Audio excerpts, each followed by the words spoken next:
Hey, it's PAwPaw. We got some news to go over today. We're going to take a listen to the White House Press Secretary, Karoline Leavitt, and go over some things. Stay tuned. And on another important note that the American people entrusted President Trump to fulfill, this administration's efforts to seal the border continue to prove extraordinarily successful. In President Trump's first month back in office alone, illegal border crossings hit lows not seen in decades, down 94% over the past year, while interior arrests are up 134%. That is a huge difference. And if you think this is not a big deal, it's a huge deal. Let's look at how much this costs. This is from Ken Paxton's website up here. We'll look at what things cost right here. You can see, I'm going to move myself over to the left over here. Texans pay $579 million and $717 million each year for public hospital districts to provide uncompensated care for illegal aliens. They pay between $579 and $717 million a year for uncompensated care. That's our state taxes that we pay into. That's insane. We also paid $152 million to house illegal criminal aliens for just 1 year. We pay $62 million and $90 million to include illegal aliens in the state emergency Medicaid program. $1 million for family violence program to provide services to illegal aliens for 1 year. So they're coming here illegally, and they're bringing their families and having family violence, and that's costing $1 million. We pay between $30 and $38 million on, it says perinatal, I'm assuming that's prenatal maybe, coverage for illegal aliens through the Children's Health Insurance Program. Maybe there's something called perinatal. That might be an actual medical thing. You ladies can comment in there and tell me if I got that wrong. I'm thinking it's prenatal, but maybe it's perinatal. I don't know what that means if it is. But they also pay between $31 and $63 million to educate unoccupied alien children each year. That's unoccupied. That means their parents aren't here. They're here alone, and they got sent to somebody, and because they became a ward of the state, because they're going to somebody to take care of them, we have to pay for their education then. It's just like if someone was to pass away and their child became a ward of the state, or someone adopts a child, the state pays for them, to take care of them, and pays for their education. It's the same thing for undocumented alien children. They become a ward of the state, and the state ends up paying everything for them to be taken care of, and their education. So that's just one thing. Let's continue on with Karoline. And this past Saturday, this is a significant statistic that I wanted to share with all of you. There were only 220 illegal border crossings on Saturday. This is a 15-year low. Think about that. That is when we were having thousands come across a day. Thousands. In comparison to the amount of illegal border crossings we saw under the previous administration. That was a lot. Fox recently reported that a San Diego migrant shelter is closing its doors after saying they have not received new asylum-seeking families or individuals since January 20th. We all know what happened on January 20th, don't we? Yeah, that's when Trump was made president, and he signed an executive order pretty much sealing up the border. That shows you how incompetent the Biden administration was. They kept saying there's nothing they could do about the border. There's nothing we can do about it. What are we going to do? The border's secure. And with the stroke of a pen on day one, Trump fixed the border problem. So now you don't have millions of undocumented aliens coming into the country illegally. So that's how much of a liar Joe Biden and his administration were. It's ridiculous. And yesterday, All right, New York City continue. Mayor Eric Adams announced that the massive Roosevelt Hotel migrant shelter in Manhattan will shut down in the next few months. We're also seeing a reverse migration effect. There are now verified reports from the Associated Press of migrants abandoning their journey to the United States and heading back home. This is the first time the Border Patrol has received these reports since 2020. I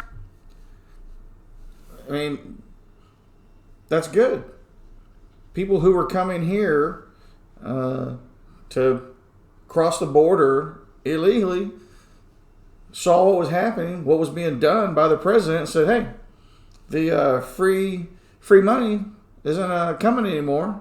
There's no reason to go there anymore. We might as well turn around and go back home. And that's what we want. That means women and children who are being harmed on the way here aren't going to be harmed anymore. They're going to, before they get to here where the coyotes are and the cartel is, they're going to turn around and go back. And because the bad things were happening to them, many of them on their way here. So hopefully this will be a wake up for them and their country not to even start this journey. But many of them on the way here were getting harmed. And then a lot more were harmed once they got to the border and met up with the coyotes and the cartel members. And that's when really bad things would happen to them. So it's good that they turned around and went back. And maybe the word will get out and people will understand that it's not smart to make the journey here, putting themselves and their families in danger. It's just not smart. They shouldn't do it.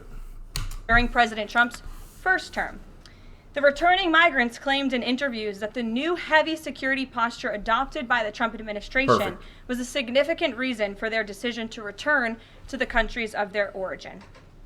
Overall, the American people continue to overwhelmingly give President Trump very positive remarks.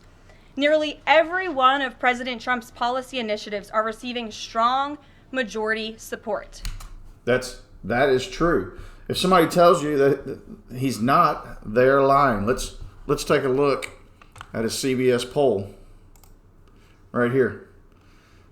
This is CBS News. Donald Trump poll. Let me go back over to the left out of the way. Described Donald Trump as tough, energetic, focused, and effective. And if we go down,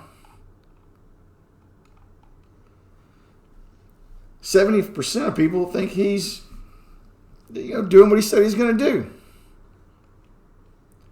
His overall rating is 53%, the highest it's ever been, even when compared to his last administration. His job on immigration, this number is actually higher now. This is from February 5th through the 7th. This number is actually higher now. Instead of 59%, it's 61%, I think, is what I saw last. And the disapprove has gone down too. Sending troops to the border, I don't know about this number. That was what it was on February 5th through the 7th. People aren't in favor of large detention centers. I'm not in favor of large detention centers. I think they should be caught, have a quick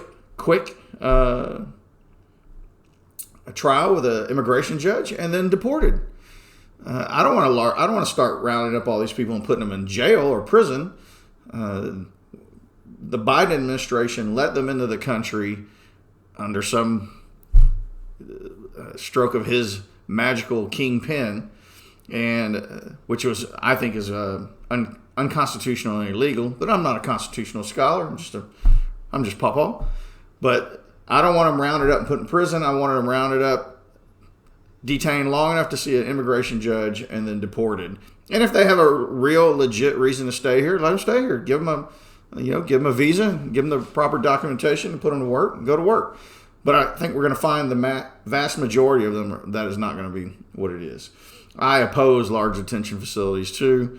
One, they're very expensive. It costs billions of dollars every year to house undocumented aliens, illegals. They need to be deported as quickly as possible. Israel-Hamas conflict, 54% approved. That number has gone up a little bit too because all the Prisoners are being released slowly, but not as fast as what President Trump wanted, but they are being released.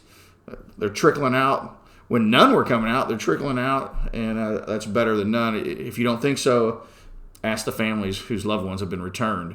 And then, of course, there's been that bump in the road, the horrible incident where the mother and the children came back. That's a horrible thing. It's terrible for that family. I'm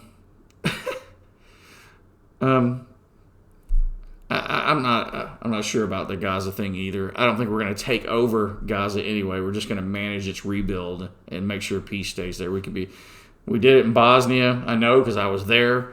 Peacekeeping mission, it worked in Bosnia. They're still not fighting. And I was on the Birchco Bridge. So, we kept the peace, and it stayed. I left, and now I think they're doing well over there. Look at this. 66% of people think he's not doing enough to lower prices. I don't know what he should be doing. I'm just PAwPaw, like I said. I think he should be definitely doing everything he can to get prices lowered, and I think this tariff thing, those kinds of things, I don't know for sure how that's all going to work, but I hope that the people in charge of the Fed and the people negotiating these new trade policies and the tariffs, I know it's a hardball game. People say, oh, we shouldn't do tariffs. Well, when you go in and get a home loan, you negotiate for your best rate, for the best price, everything. And I think that's what the president's doing. And I'm hoping in the end, we're all going to come out doing better. Throughout the ages of America, the presidents have negotiated with other countries on tariffs and trade policies. And let's hope this one really does good for us. Time will tell on that one. So, here's the one on tariffs right here. 56% favor tariffs on China, 44% on Mexico, 40% on Europe, and 38% on Canada. What I want to say about tariffs, one thing is that it may not be known to everybody, but these other countries already have tariffs placed on us. They already have tariffs placed on us. We're paying a tariff on the goods that we send over there.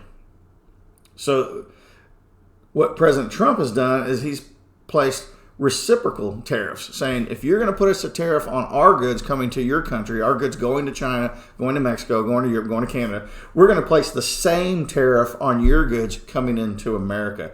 That's really not a trade war. That's just saying, hey, you need to be fair. If you're going to put tariffs on our goods, we're going to put tariffs on your goods. So if they want us to lower tariffs, then they need to lower their tariffs they have on us. They've already had them on us. It's been happening. Well, there you have it from Karoline. She's the White House press secretary, and I like the way she just tells it the way it is. There's no when people talk to her up at that podium and when you listen to her, it's nice for a change to be able to listen to somebody and not sit there thinking, oh, I know you're lying to me, or I know you don't know what you're talking about, or I know your stats are wrong. I do have a phone with Google. I can check what you're saying, and I'm doing it while you're speaking. This is not accurate. With Karoline, you can check it while she speaks, and she's being accurate. It's nice to have that for a change at the White House podium. So there's a lot of good things happening. A lot of maybe things that are going to be hard down the road. I mean, we're in for a little stretch of a little bumpy road until things get fixed out. I mean, when you have a road that's been washed out, and is all messed up, it takes a little bit of hard work and a little bit of pain fixing it. There's a lot of work and effort put into it to fix it, and it isn't all nice and smooth at first. It takes them a while to smooth it out. And I think that's what President Trump and his administration is doing right now. They're trying to weed out the rocks in the road, weed out all the bumps, get all the washboarding raked down, make it nice and smooth, and get this country back on a nice, smooth track to prosperity. I hope that he starts working on those taxes.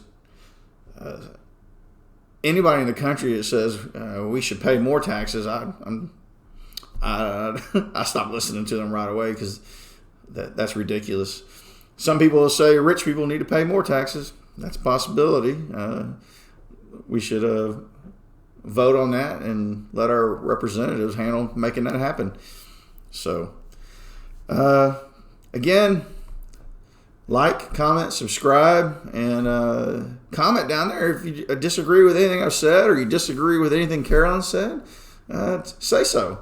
Just remember, always be polite, kind, and don't be hateful, because I'll just boot that comment to the curb. PAwPaw don't like no hateful people. I ain't going to hang out with hateful people, and I ain't going to let them on my channel.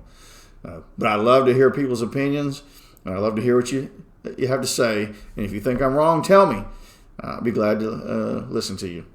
Hey, I'm PAwPaw. Y'all take it easy. Have a good one. My stomach's growling.